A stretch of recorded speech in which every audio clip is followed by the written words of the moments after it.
I was expected to step in and support my sister and her 7 children. But what I discovered ended up shifting everything. Even my grandparents changed their will because of it. For as long as I can remember, I knew I wasn't the favorite child. My younger sister, Haley, was always the golden one. My parents doted on her constantly, no matter how reckless or irresponsible she was being. Me?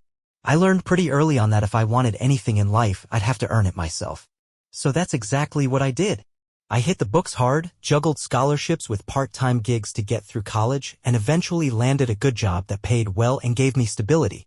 But even after pulling all that off, my parents never really looked at me with any sense of pride. I kept moving forward anyway, hoping that maybe one day they'd acknowledge the life I built on my own. Meanwhile, Haley's story was a roller coaster. She got married young, but that ended in just 2 years after she cheated. Not long after, she got married again and had 2 more kids, but that second marriage collapsed too. Turns out her husband had a serious gambling problem that cost them their house. While I was building my career, Haley was already deep into her 3rd marriage, raising 7 children ranging from 11 down to 2. Her current husband works part-time doing deliveries and is trying to get a business off the ground, but they can barely stay afloat. And through all of this, my parents were always there with a safety net, paying bills, covering rent, and constantly coming up with excuses for why Haley needed just a little more help. I stayed out of it for a while. I was focused on my own goals, not getting tangled in Haley's messes. But then I noticed something odd. My parents started acting differently around me. They began calling more often, complimenting my work, and inviting me over for dinner like I was finally part of the family. And honestly, I wanted to believe they'd finally come around. A part of me had been craving that kind of recognition for years. So when they invited me to dinner last month, I showed up with a hopeful heart. At first, everything felt normal. We chatted about my job, shared some laughs, and for once, I felt like I actually belonged. Then things took a turn. The conversation shifted to Haley. They started going on about how hard it was for her, raising 7 children on one income, and how they'd done everything they could but were tapped out. Then came the twist. They said I was fortunate to be in a strong financial position. No kids. No dependents. A good job. And because of that, they believed it was time for me to help out, really help out. They'd come up with an entire plan. They wanted me to buy Haley a brand new 5-bedroom house because the apartment she was living in was too cramped for 8 people. On top of that, they expected me to set up college funds for all 7 of her children and give her a monthly allowance of $4,000 to cover basic needs and to help her launch a mommy blog. In total, they were asking me to hand over about $3 million right away and continue supporting her long-term. I was stunned. This wasn't a small favor. This was them asking me to become Haley's lifelong financial provider. That's when it finally hit me, the sudden kindness, the attention, the praise.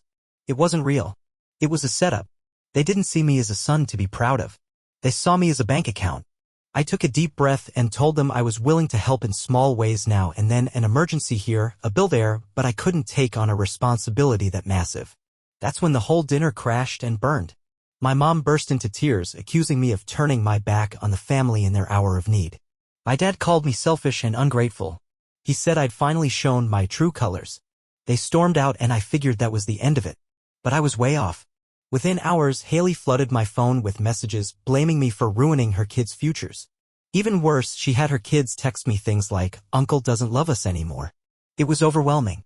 I blocked their numbers. I just couldn't believe how quickly things went from love bombing to emotional blackmail. The next day, my grandmother on my dad's side called me out of the blue. She'd heard everything. Turns out, my parents had already told the whole extended family that I'd agreed to cover all of Haley's expenses even before they asked me. They told everyone she was getting a new house, a fresh start, and a big financial cushion, all thanks to me. Now that I'd said no, they were embarrassed. Their lies had caught up to them. My grandparents were floored. They'd always thought Haley's life was funded by her husband's and that my parents were just helping here and there, not digging themselves into debt. They were so disappointed in my parents that they said they were thinking about cutting them out of the will entirely. Instead, they wanted to leave their estate to me and my cousins, the ones who looked out for each other and didn't exploit family. After that, the support started rolling in. Relatives I hadn't talked to in ages began calling to check in, offering kind words. Some even apologized for not noticing how much I'd struggled or how lopsided things had been growing up. My mom's sister, my aunt, called too. She admitted she wished she'd seen sooner how differently I was treated compared to Haley. Suddenly, the family was splitting into sides. My parents? They were not handling it well. My phone blew up again, this time with a mix of angry messages and guilt-tripping voicemails. They blamed me for tarnishing their reputation. In one message, they told me I was destroying Haley's children's lives and that I'd regret this someday. Then they'd flip the script, begging me to reconsider. "We're family," they said. "And family looks out for each other." It's been a lot to take in. I was raised to believe that family comes first. That you stick by them no matter what. And part of me still wrestles with that guilt. But the other part? It's tired. Tired of chasing approval from people who only seem to value me when there's something they can take. Coming to terms with all this has been tough. It really stings. But deep down, I know if I give in now, I'm just opening the door to years of emotional burnout and financial drain, living my life to serve Haley's needs instead of building my own future. So now I'm here, turning to Reddit, hoping for some clarity, because honestly, I'm stuck. Do I stand firm and protect my boundaries, knowing that's probably the healthiest move? Or is there some kind of middle path I haven't considered yet? I could really use some outside perspective, some advice on how to navigate this whole mess without losing my mind.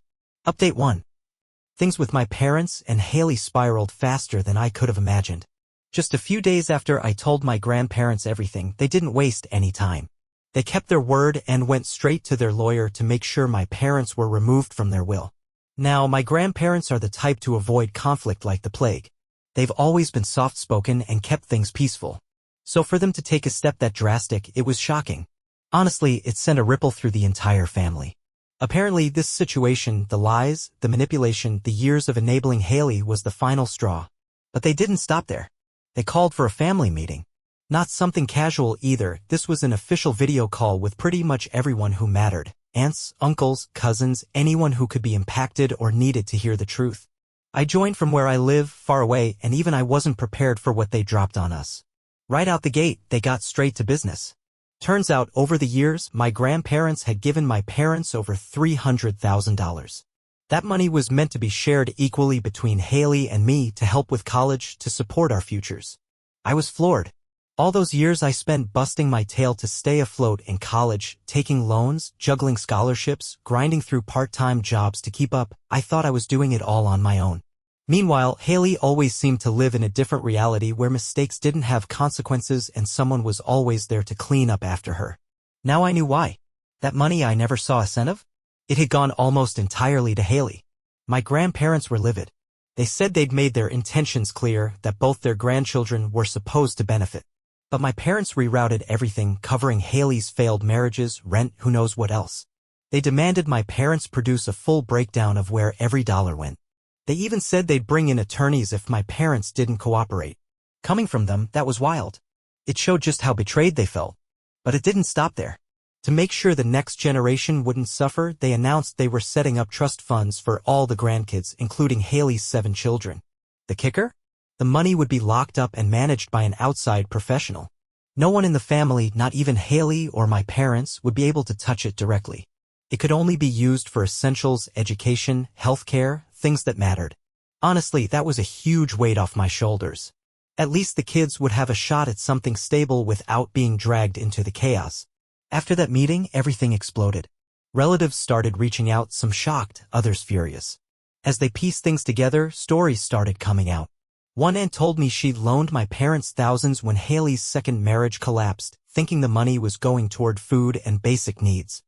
A cousin said my parents hit him up for money when I was starting college, claiming it was to help me out. I never saw a dime. Some folks were angry. Others were just heartbroken, realizing how badly I'd been sidelined all these years. Then came the real gut punch. One of my cousins showed me screenshots of old texts from my parents right around the time I graduated college. In those messages, they actually discouraged people from coming to my graduation. Told them I didn't want a big deal made about it. Said I preferred something quiet.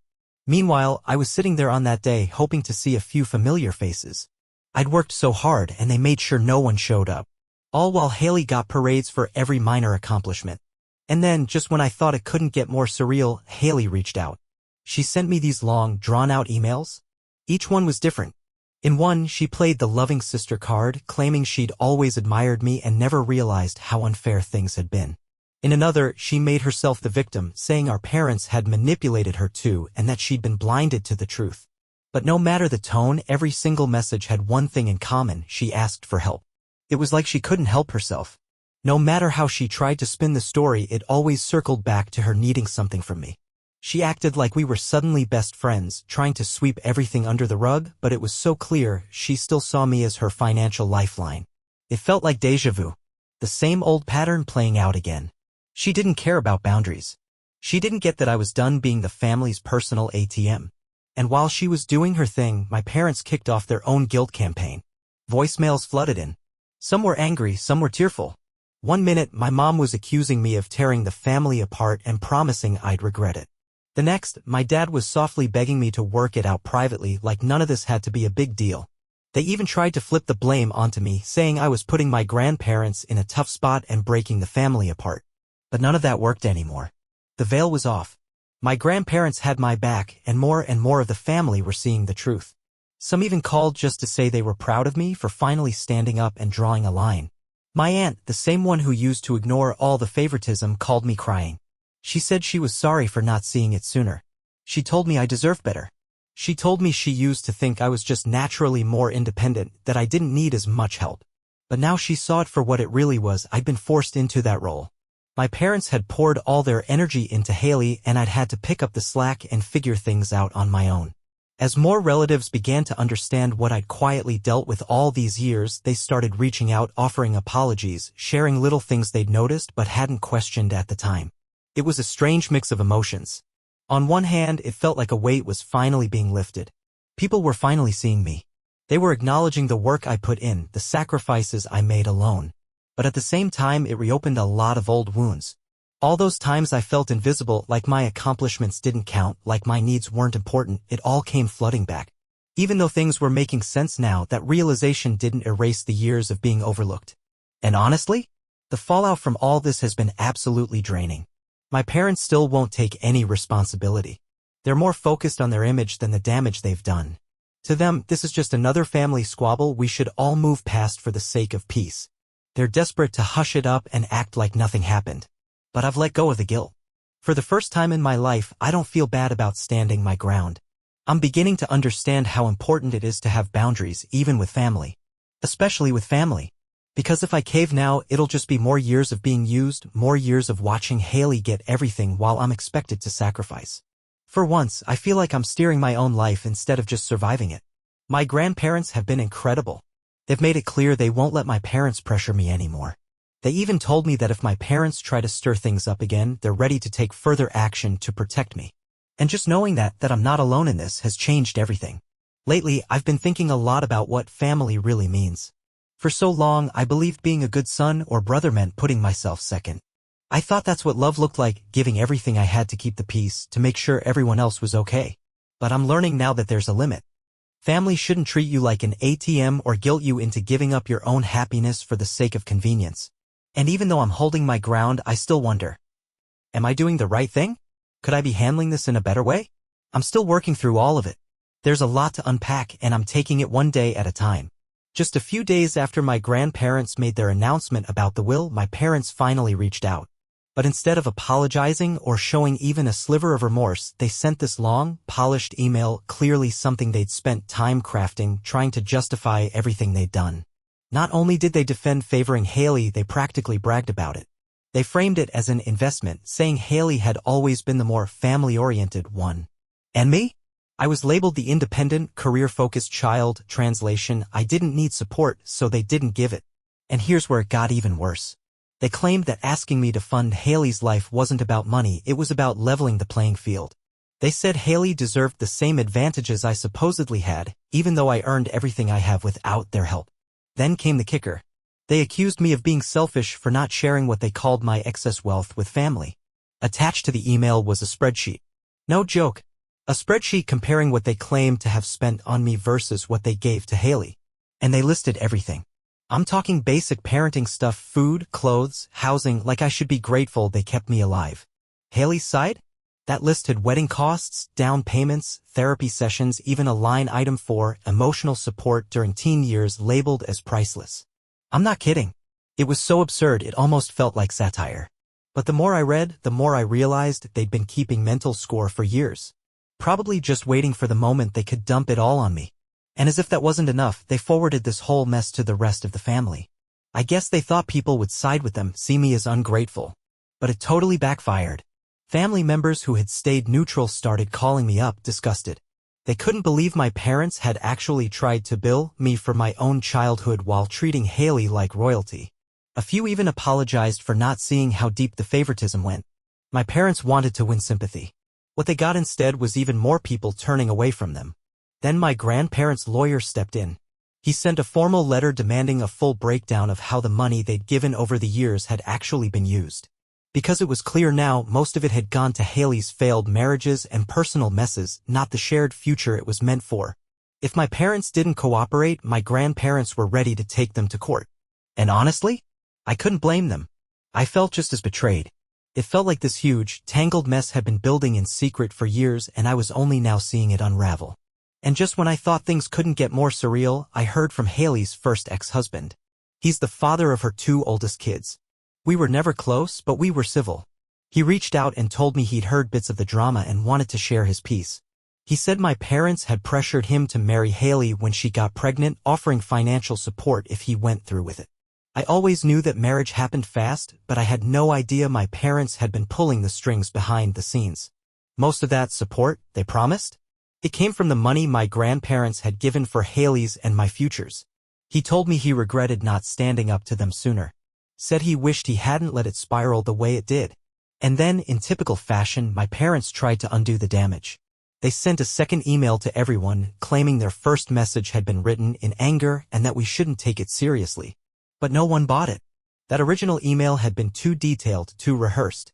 It looked more like a prepared case file than a spur-of-the-moment rant. They could have stamped it and filed it in court, it was that formal. Trying to walk it back now just made them look worse. And right as things started to quiet down, Haley reached out again. Haley's tone started to change. She moved from guilt-tripping to something that felt a lot more desperate. Her emails started pouring in, long, emotional notes saying she'd always loved me, that she never realized how differently our parents had treated us.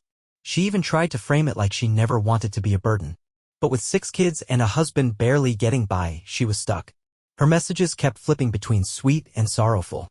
One minute she was reminiscing about us as kids, bringing up old memories, and the next she was venting about how hard things were at home, how her husband's business was falling apart, how her kids were struggling in school because of the stress. And the thing is, a part of me did feel for her. I mean, those kids didn't ask for any of this. And I know she's hurting. But I couldn't forget everything else. Haley had known for years that our parents favored her. She let it happen.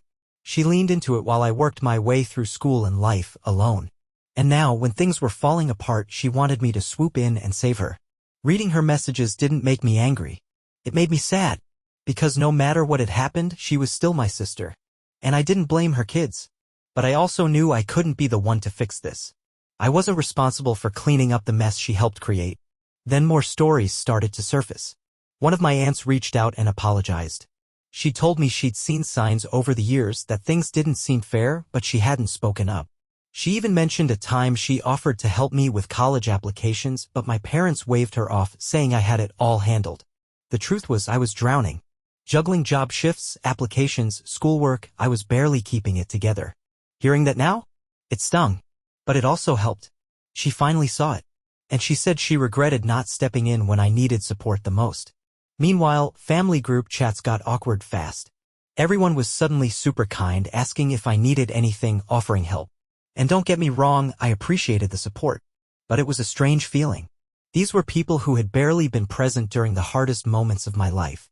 Now they were lining up with offers of help that I honestly didn't need anymore. I'd already survived the worst of it alone. So I thanked them. Genuinely. But I wasn't sure what else to say.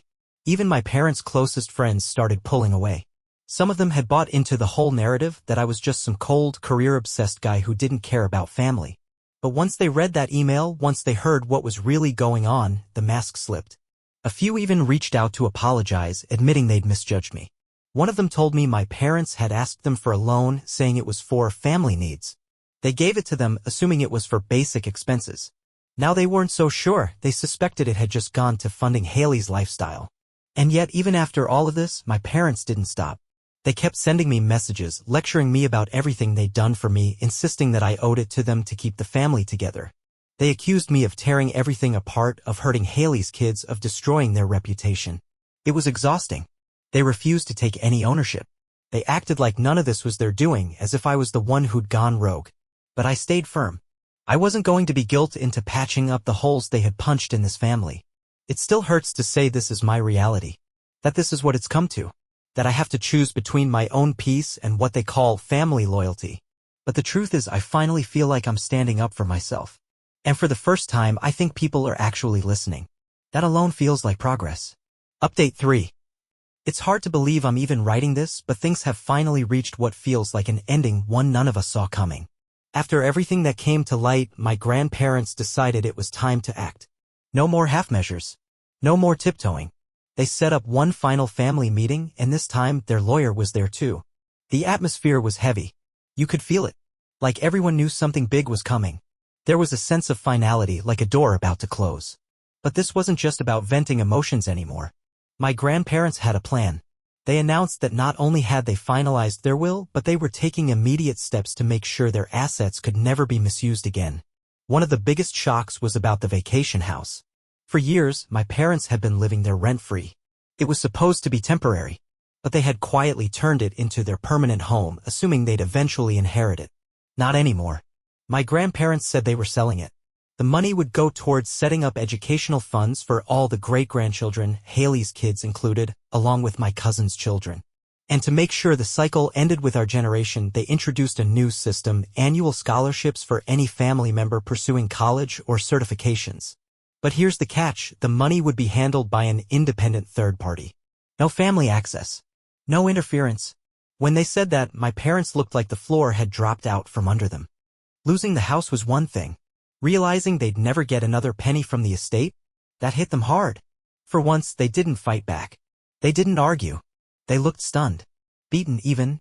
My grandparents gave them 80 days to move out, no extensions, no negotiation. Their lawyer handed over the signed documents. And my parents had no choice but to accept. Then came the kicker, my parents finally admitted to some miscalculations involving money from my grandparents that was meant for education. Everyone was shocked. With no way to spin it, they signed a formal agreement to repay the amount.